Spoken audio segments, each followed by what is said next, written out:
બાપુ, એક સુંદર મજાનો ધાર્મિક અને ભક્તિમય પ્રસંગ છે અને આ પ્રસંગમાં આજે આપણે વાત કરવી છે ભગવાન શંકરે નારદજીની શંકાનું સમાધાન કેવી રીતે કર્યું. એક દિવસ દેવર્ષિ નારદ નારાયણ નારાયણ બોલતા બોલતા નારાયણ નારાયણનો જાપ કરતા કરતા આકાશ માર્ગેથી પસાર થઈ રહ્યા હતા. ત્યારે તેમના મનમાં એક વિચિત્ર પ્રશ્ન આવ્યો અને એ પ્રશ્નનું સમાધાન કરવા તેઓ બ્રહ્મલોક પહોંચ્યા. બ્રહ્મલોક પહોંચી તેમણે તેમના પૂજ્ય પિતાશ્રી બ્રહ્માજીને પ્રણામ કર્યા. નારદજીને પોતાની સામે ઊભેલા જોઈ અને બ્રહ્માજીએ નારદજીને પૂછ્યું, મને કહો પુત્ર, આજે તમારે અહીં અચાનક કેમ આવવું પડ્યું? તમારા આવવાનું આયોજન શું છે? તમારા ચહેરા પરના હાવભાવ મને કંઈક અલગ જ દેખાય છે.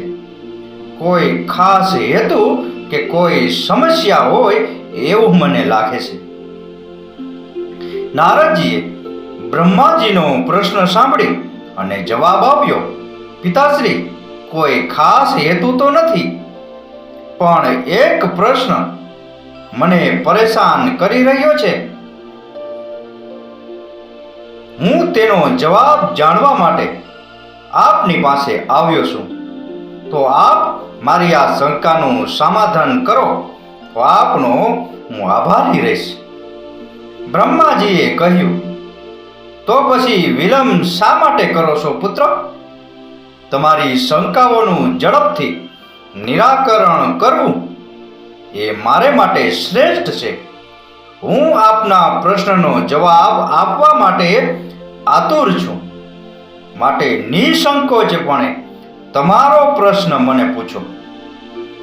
દેવર્ષિ નારદજીએ બ્રહ્માજીને પોતાનો પ્રશ્ન કહેતા કહ્યું, પિતાશ્રી, તમે સમસ્ત સૃષ્ટિના પરમપિતા છો.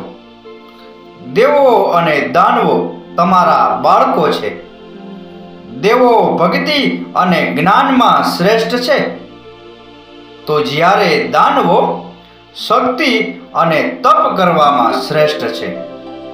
પણ હું એ પ્રશ્નથી મૂંઝવણમાં મુકાયો છું કે દેવો અને દાનવો આ બંનેમાંથી હોશિયાર, ચતુર અને શ્રેષ્ઠ કોણ છે? અને તમે દેવોને સ્વર્ગમાં અને દાનવોને પાતાળમાં સ્થાન કેમ આપ્યું છે? હું આ પ્રશ્નનો જવાબ જાણવા તમારી પાસે આવ્યો છું, તો મને મારા પ્રશ્નનું નિરાકરણ કરી આપો. નારદજીનો પ્રશ્ન સાંભળીને ભગવાન બ્રહ્માજીએ કહ્યું કે સાંભળ પુત્ર નારદ, આ પ્રશ્નનો જવાબ આપવો મારે માટે મુશ્કેલ છે.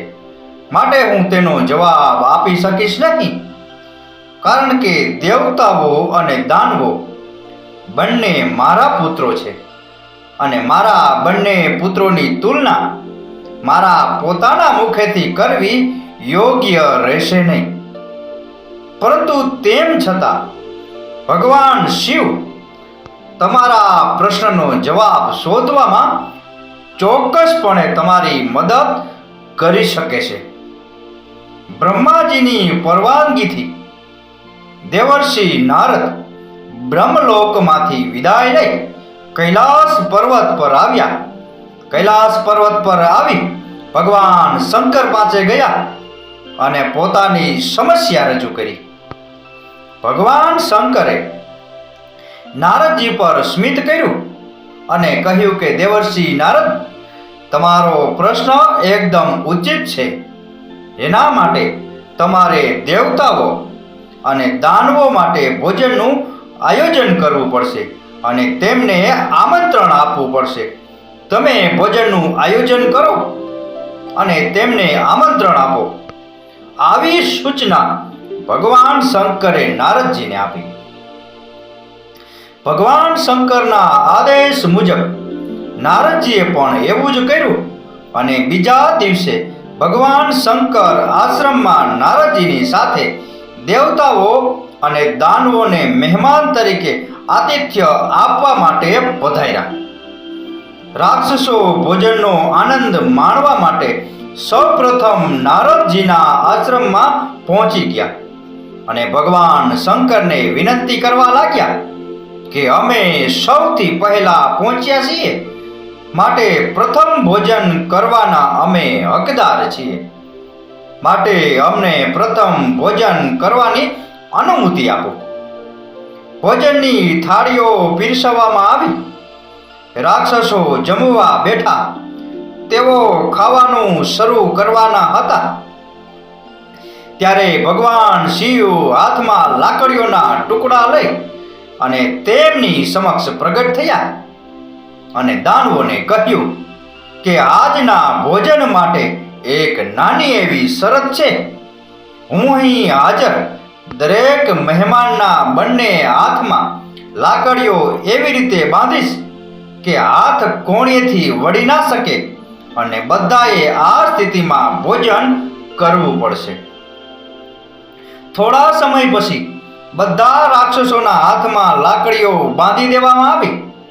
હવે રાક્ષસો ખાવા લાગ્યા, પણ આવી સ્થિતિમાં કોઈ કેવી રીતે ખાઈ શકે?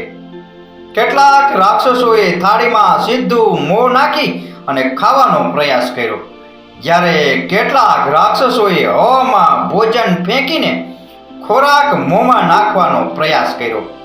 રાક્ષસોને આવી સ્થિતિમાં જોઈ નારદજી પોતાનું હાસ્ય રોકી શક્યા નહીં.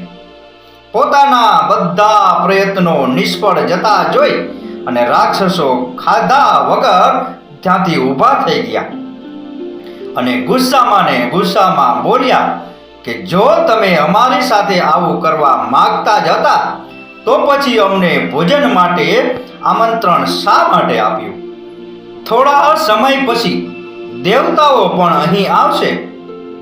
તમારે તેમના હાથમાં પણ આવી જ રીતે લાકડીઓ બાંધવી જોઈએ, જેથી અમે પણ તેમની આવી દુર્દશાનો આનંદ માણી શકીએ. થોડા સમય પછી દેવતાઓ આશ્રમમાં પહોંચી ગયા અને હવે દેવતાઓ ભોજન કરવા માટે બેઠા. દેવતાઓએ ભોજનનો મંત્ર પાઠ કરતાની સાથે જ ભગવાન શંકરે બધા દેવતાઓના હાથમાં લાકડીઓ બાંધી દીધી અને ભોજન માટે જે શરત હતી એ શરત એમની સમક્ષ મૂકી. હાથમાં લાકડીઓ બાંધેલી હોવા છતાં દેવતાઓ શાંત રહ્યા. તેઓ સમજી ગયા કે પોતાના હાથે જમવું અશક્ય છે, તેથી તેઓ થોડા આગળ ખસ્યા અને એકબીજાને પોતાના હાથે ભોજન કરાવી શકે એવી રીતે એકબીજાની સામે ગોઠવાઈ ગયા. તેઓએ થાળીમાંથી ભોજન લઈ સામેવાળાને ખવડાવવા લાગ્યા અને સામેવાળા આને ખવડાવવા લાગ્યા અને બધાએ ખૂબ જ પ્રેમથી એકબીજાને ખવડાવ્યું. બધાએ ભોજનનો આનંદ માણ્યો તેમજ ભોજનનો સંપૂર્ણ સ્વાદ પણ માણ્યો અને એકબીજા પ્રત્યેનો પોતાનો પ્રેમ અને આદર દર્શાવ્યો. આ દ્રશ્યો જોઈ બધા રાક્ષસો એકની સાથે બોલી ઉઠ્યા કે આવો મનમાં વિચાર અમને કેમ ન આવ્યો? તે વિચારીને રાક્ષસો ખૂબ જ દુઃખી થઈ ગયા. નારદજી આ સાંભળી અને હસતા હતા. નારદજીએ ભગવાન શંકરને કહ્યું કે હે દેવોના દેવ, તમારી લીલા અગમ્ય અને અપરંપાર છે. જે વ્યક્તિ બીજાના કલ્યાણ માટે બુદ્ધિ, શક્તિ અને સામર્થ્યનો ઉપયોગ કરે છે તેમનું જીવન, તેમના હેતુઓ શ્રેષ્ઠ અને કલ્યાણકારી છે.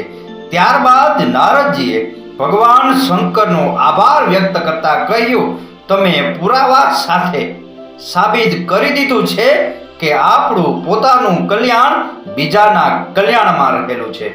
મને મારા પ્રશ્નનો જવાબ મળી ગયો છે. આ રીતે ભગવાન શંકરે નારદજીની શંકાનું સમાધાન કર્યું. તો બાપુ, આ હતો ભગવાન શંકરે નારદજીની શંકાનું સમાધાન કઈ રીતે કર્યું એ વિશેનો પ્રસંગ.